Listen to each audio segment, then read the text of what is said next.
Tercer bloque de Claves Económicas y recibimos al presidente de la Cámara Uruguaya de Logística, Juan Carlos de León. Muchas gracias por venir. Muchas gracias a ustedes por la invitación, es un gusto para mí estar acá. ¿Qué evaluación hacen del sector de logística este año? Realmente la logística se ha instalado dentro de lo que es las políticas estatales ya hace unos cuantos años y más allá del auge y del esfuerzo que ha hecho el gobierno, incluso instrumentando medidas que incentivaran la inversión y la inserción internacional, sobre todo como hub logístico para Uruguay, venimos con ciertas dificultades, sobre todo a través de este año, que hoy nos hacen reflexionar sobre las inversiones a radicar en el futuro, sobre todo por temas de competitividad, ¿no? Estamos hablando de grandes inversiones que también se están discutiendo en este momento. ¿Qué puntos en concreto generaron preocupación en la Cámara este año? Bueno, nosotros tratamos de ser una Cámara de propuesta y no de protesta. Claro. Esa es nuestra filosofía y en esa línea trabajamos muy cerca del gobierno, donde tenemos realmente buena receptividad en muchos ámbitos, pero vemos que realmente el gobierno debe cumplir con el mandato de la OIT para resolver temas de la ley de negociación colectiva. Entendemos que ese es un punto importante. Hoy competimos con la región y la flexibilidad que tienen nuestros vecinos realmente es un tema a considerar. Y en esa línea nos hemos reunido con el viceministro de Trabajo con tiempo para tratar de hacerles ver un poco la situación del sector y ponernos a la orden para empezar a trabajar ya en esos temas y sobre todo en lo que tiene que ver con la próxima ronda salarial, que va a ser muy complicada porque además se van a negociar todos los grupos como nunca ha pasado y ya no somos un sector dinámico. Esa es la realidad y lo que más nos preocupa es el mantenimiento de los puestos de trabajo. ¿Y qué respuesta han tenido del subsecretario de Trabajo, Lustano? Bueno, realmente una respuesta buena. Le hemos hecho una presentación al director de Trabajo, a Jorge Mesa, y a la subdirectora, mostrándole un poco el impacto que tiene el sector, las inversiones que se han radicado, las problemáticas que entendemos hoy están atravesando al sector. Y bueno, hemos iniciado un trabajo conjunto para de alguna manera establecer algunas bases que no estén solamente radicadas en el tema salarial, que ese realmente es un efecto muy importante en nuestro sector porque es altamente demandante de mano de obra y eso sin duda, digamos, conectado con el tipo de cambio. Nosotros trabajamos en servicios de exportación, entonces tenemos básicamente nuestra facturación en dólares y nuestros costos en pesos, entonces también ahí hay un combo complicado. Y la verdad que hemos iniciado un trabajo en conjunto que creo que a partir de enero se va a acentuar y bueno, vamos a ver cómo podemos desarrollarlo. La próxima ronda de Consejo de Salarios va a incluir como novedad algunos temas como capacitación y también políticas de género. ¿Están discutiendo temas vinculados a esos puntos? Exactamente. Nosotros en la Cámara nos hemos preocupado mucho por el tema capacitación. Es un sector que además tiene una influencia muy grande en la tecnología. Es decir, hoy los funcionarios que trabajan en el área logística tienen que estar capacitados. Hoy usar un handheld, radiofrecuencia y todo ese tipo de sistemas es imprescindible. O sea, no se puede admitir poder ser competitivo sin tener ese tipo de sistemas funcionando. Y en esa línea hemos generado nosotros cursos propios a nivel de la Cámara, justamente para tratar de ser inclusivo, que haya jóvenes que se motiven también, que tengan una primera experiencia en ese sentido, y vemos como un área absolutamente imprescindible para desarrollar como complemento a la negociación colectiva. Entendemos que tiene que haber una mejora sustancial en la capacitación de nuestra gente, justamente para poder abordar determinadas actividades que de otra forma sería imposible. Y por el otro lado, la tecnología también trae un desplazamiento de puestos de trabajo, ¿no? En algunos casos. Si no se generan otros de calidad, realmente hay una pérdida, que es lo que ha mostrado últimamente el comportamiento en el país. O sea, una economía que crece, puestos de trabajo que se pierden. Parecería una cuestión que no cierra, ¿no? Se señala a Uruguay como la puerta de entrada al Mercosur, porque bueno, pueden importarse mercaderías y desde aquí distribuirse a Argentina y Brasil. ¿Qué es lo que falta para estar mejor posicionado en ese aspecto? Que no haya trabas de parte de los vecinos.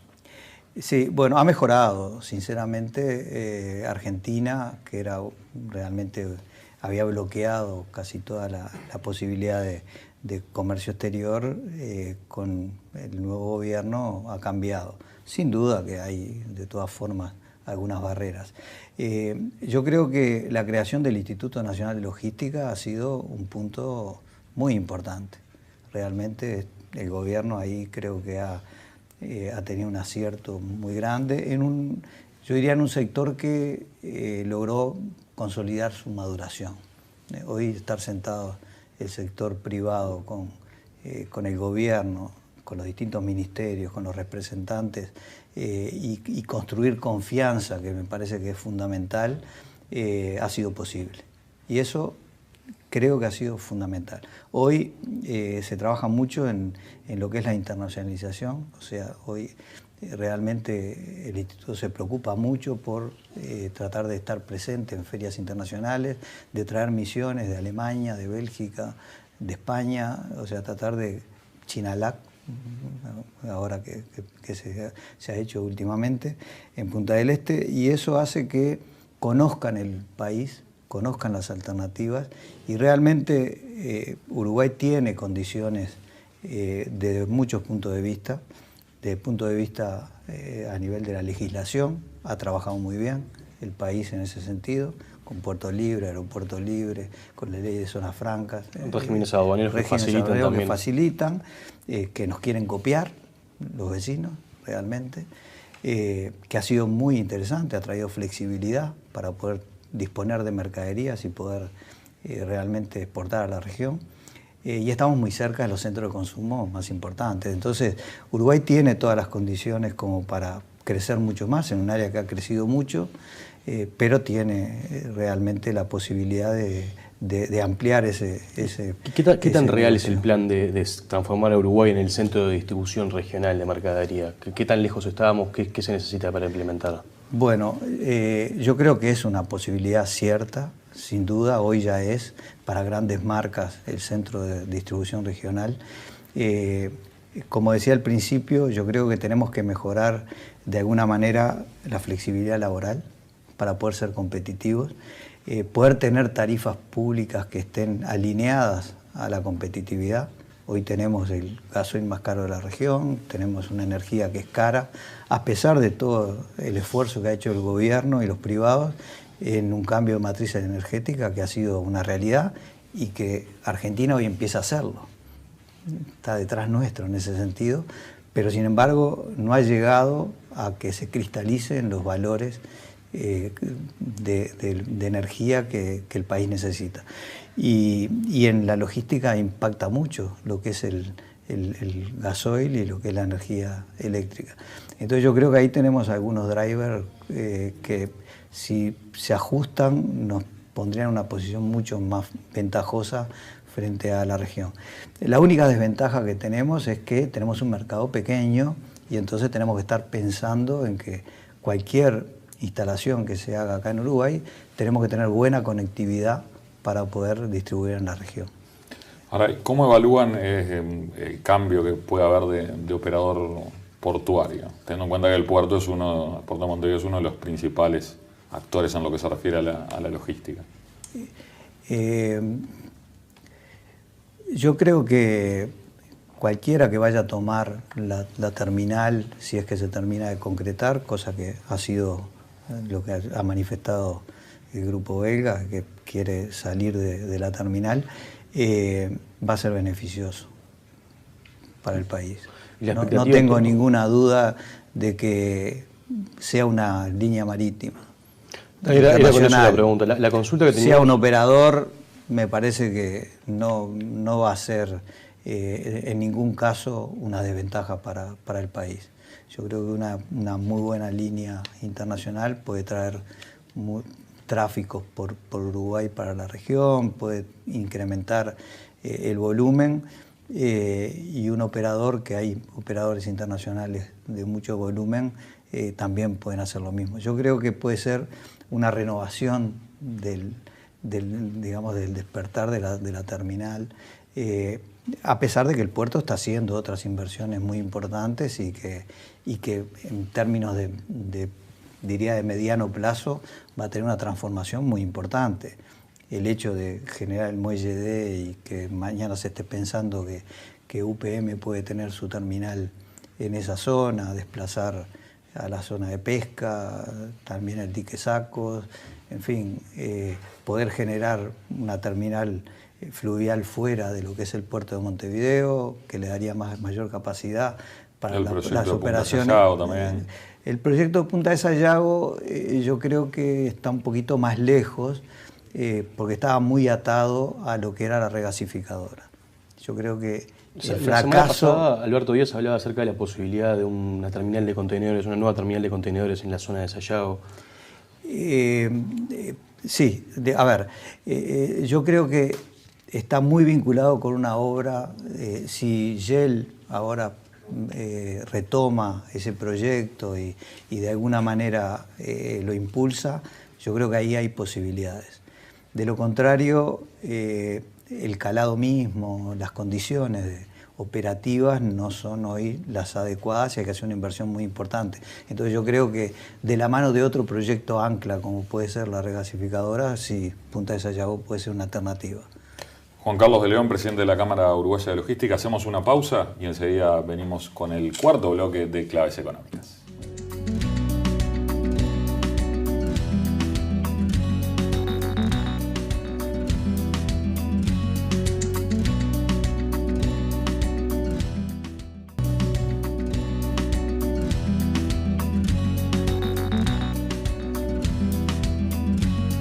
Cuarto bloque de Claves Económicas. Seguimos con Juan Carlos de León, presidente de la Cámara Uruguaya de Logística. Cuando se habla de logística, justamente uno tiende a pensar en puertos, carreteras, es como lo más básico, pero a veces también se obvia algo que es el aeropuerto. ¿Qué rol juega la carga movilizada a través del aire?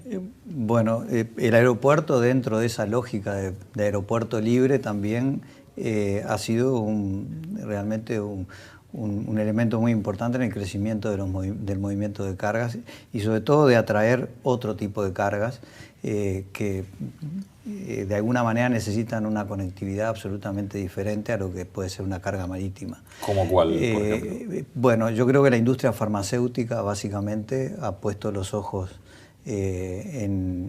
justamente en Uruguay y radicando inversiones, sobre todo cerca del aeropuerto.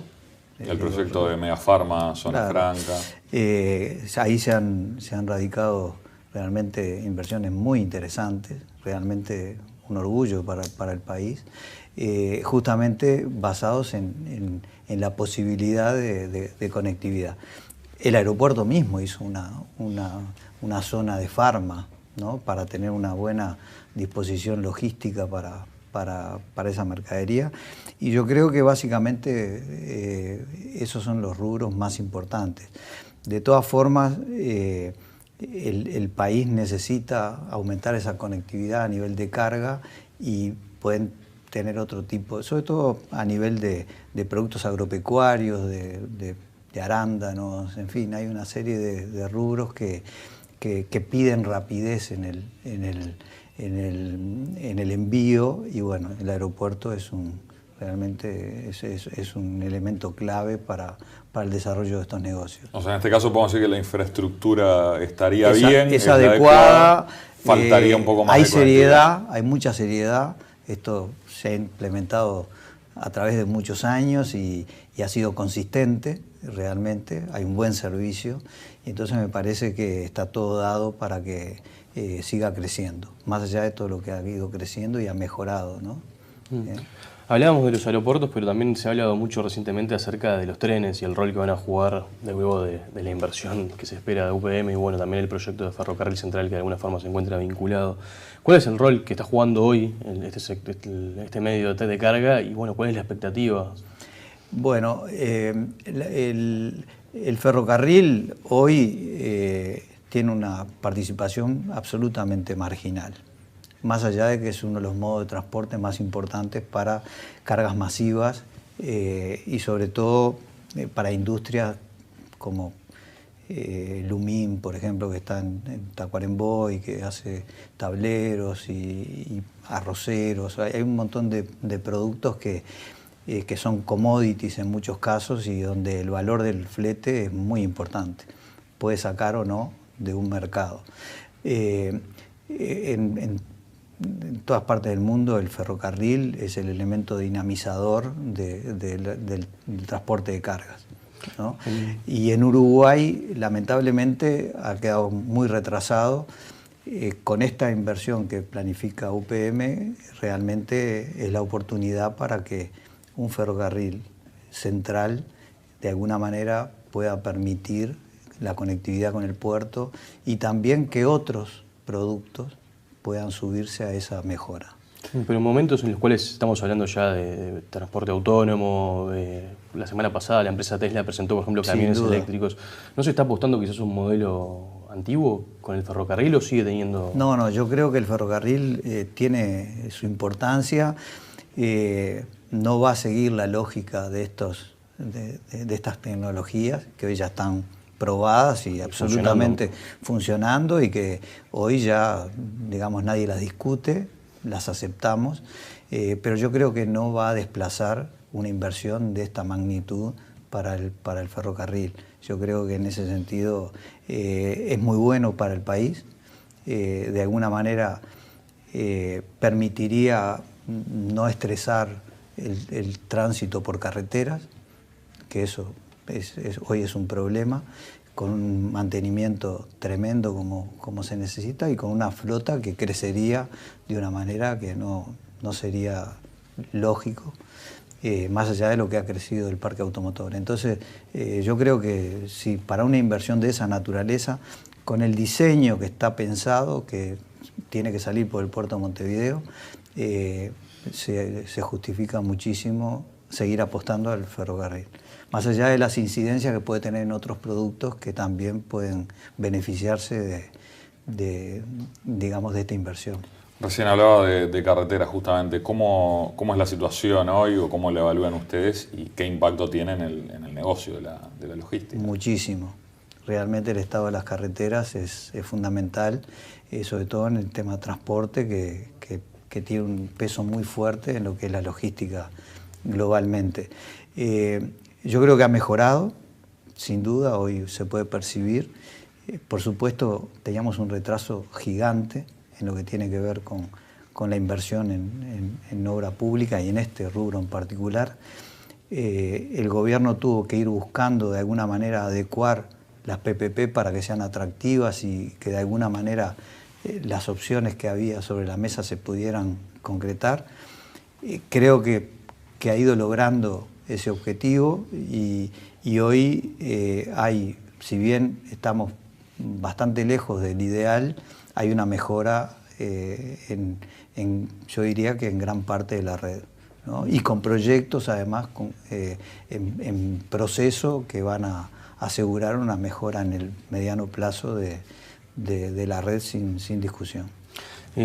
Cambiando de tema, ¿no? Varias multinacionales tienen en Uruguay, en zonas francas, establecidos sus centros de distribución La pregunta es cómo se sigue logrando atraer este tipo de inversiones y también cómo se logran inversiones que sumen valor agregado logístico, como puede ser ensamblado, tagging dentro del país. Bien, sí, realmente esas inversiones siguen viniendo porque el país se ha mostrado muy serio en todos los procesos que ha llevado adelante. Y eso me parece un elemento fundamental. Nadie radica inversiones de esa magnitud si no tiene cierta seguridad de que las condiciones, no solo a nivel económico, sino a nivel político, a nivel legislativo y jurídico, se mantuvieran. Y eso me parece que ha sido un valor para el país muy importante y que se ha mantenido a pesar de los distintos gobiernos que han ocupado el país. Entonces, digo, me parece que eso es algo que hoy lo valoran muchísimo quienes van a invertir. Y además yo creo que otra de las condiciones que son muy favorables es, digamos, todo lo que ha legislado el gobierno como la ley de inversiones. Hay determinadas herramientas que el gobierno, que ha resignado por un lado ingresos, pero por el otro lado ha incentivado la inversión. Y eso me parece que es el punto más alto que tiene, digamos, un inversor a la hora de optar por Uruguay, ¿no? Independientemente de que en algunos casos, como en la educación, estemos retrasados, que tenemos carencias todavía y que me parece que son temas que hay que abordar con mucha firmeza. Yo diría que tenemos una ventaja, digamos, en esas áreas muy importantes. Ahora, ahí con el comercio electrónico hay una oportunidad justamente para incrementar ese rol de centros de distribución en Uruguay. Sí, sin duda. Sería fantástico atraer un Amazon, alguna de estas empresas que realmente quieran consolidar los volúmenes para después distribuir. Para eso también el aeropuerto es un elemento muy importante. Yo creo que sí, se está trabajando en todas esas áreas. Estas tecnologías vinieron para quedarse.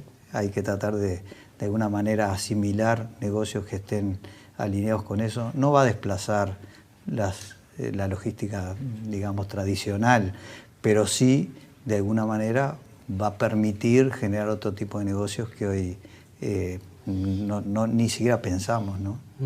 De León, para cerrar, porque ya nos estamos quedando sin tiempo, vinculado a la pregunta anterior, esa idea de sumar valor agregado logístico. Sí. Se lanzó hace unas semanas un fondo de inversión vinculado a empresas logísticas que lo presentó MBD Consulting y ANI. ¿Hacen falta más de estos proyectos? ¿Qué forma de incentivar el desarrollo de nuevas tecnologías acá en Uruguay, vinculadas a la logística? Yo creo que los fondos siempre son muy bienvenidos y realmente, sobre todo para los emprendedores, tiene un efecto muy dinamizador. Yo creo que hoy hay posibilidades de inversión y a nivel de empresas multinacionales que realmente ven a Uruguay con muchas posibilidades, no dudan en hacerlo.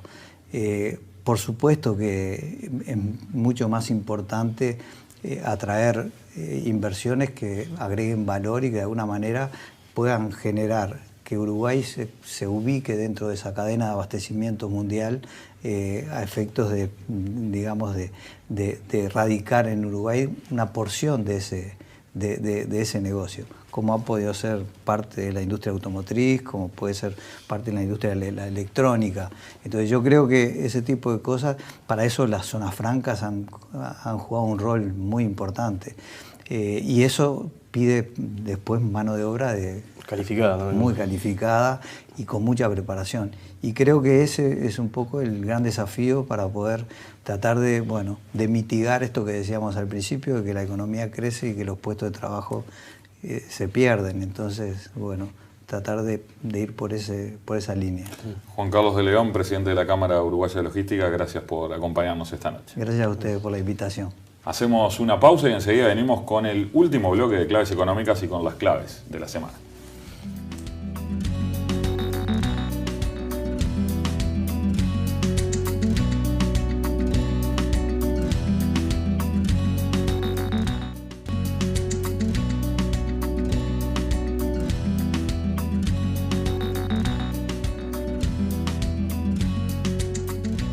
Último bloque de claves económicas y vamos con las claves de la semana, Mauro, porque ayer hubo un hito importante para el sector agropecuario. Sí, llegó el primer contenedor a Filadelfia que tenía carne ovina con hueso proveniente de Uruguay luego de que se abriese ese mercado para este producto. ¿Y qué características tiene? Es un contenedor de 11 toneladas entre carcasas y cortes y está exportado por el frigorífico San Jacinto, en donde también hubo una novedad importante fue en la prórroga que se estaba discutiendo en torno a la ley de inclusión financiera, las modificaciones. Claro, porque a partir del 1 de enero entraban a regir una serie de obligaciones, pagos obligatorios de sueldos a trabajadores del servicio doméstico, también para localidades menores a 2.000 habitantes, y que las compras de inmuebles y vehículos se tienen que hacer obligatoriamente sin utilizar ni efectivo ni cheques.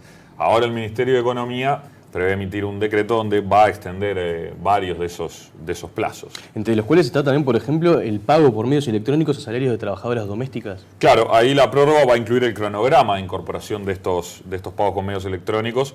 La idea es que no se extiendan más allá de fin de junio próximo, pero lo que sí está claro es que no va a entrar a regir el 1 de enero como estaba previsto. También está el tema de la prohibición de pago de automóviles e inmuebles con cheques. Eso también entra a regir. Sí, eso el Ministerio de Economía va a emitir un decreto por el que se genera un régimen de transición de 3 meses, por lo cual en vez del 1 de enero va a comenzar a regir a partir del 1 de abril de 2018. Y hoy también se conoció el último dato de inflación. El dato de inflación que dio 0,34% de suba de precios en el mes y que llevó la inflación en 12 meses de 6,04 que había sido en octubre a 6,3, que es el dato de noviembre y que es el dato que seguramente va a estar terminando el año. Para diciembre se espera que con el programa UTE Premio de UTE justamente haya baja de precios como ocurre todos los diciembre y eso compensa un poco la suba que ha tenido ahora. Igual el tema clave de esta semana que ocupó todos los titulares fue la discusión que hablamos también antes, la discusión en torno al proyecto de ley de 51 y bueno, esta interna que se generó en el partido de gobierno. Murro versus Astori, sí, podríamos caricaturizarla así. Mirá, está trancado el tema. Acá tengo el proyecto, las modificaciones que proponen los técnicos del Frente Libre Sereni, que está a cargo del Ministerio de Economía, el cual supone que las personas puedan elegir al final, cuando se van a jubilar, la decisión de si se mantiene o no en las AFAPs, y también la quita de un 20%. Vos ahí tenés otro documento. Claro, eso implica ahí y además tiene los costos que implica la solución tal como está en el Sí, que fue las mismas proyecciones que se presentaron hoy en la comisión también, donde se discutió el tema ya con representantes de la oposición.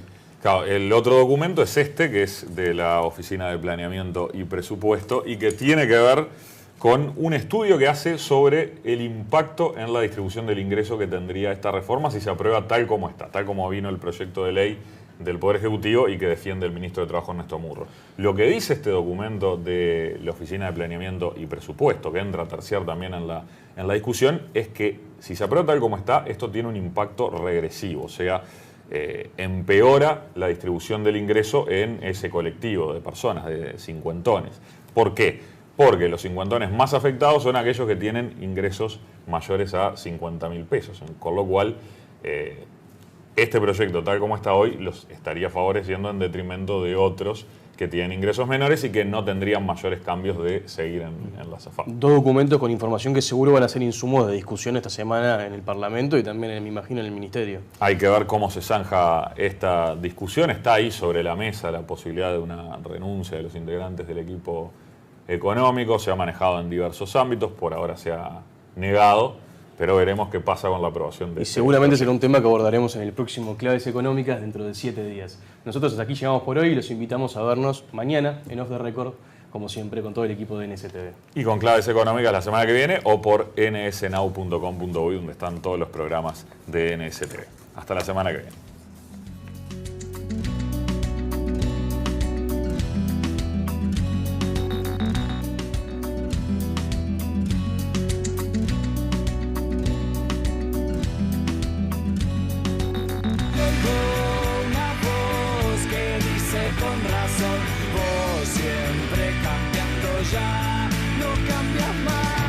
Presentó IEM, la Escuela de Negocios de la Universidad de Montevideo.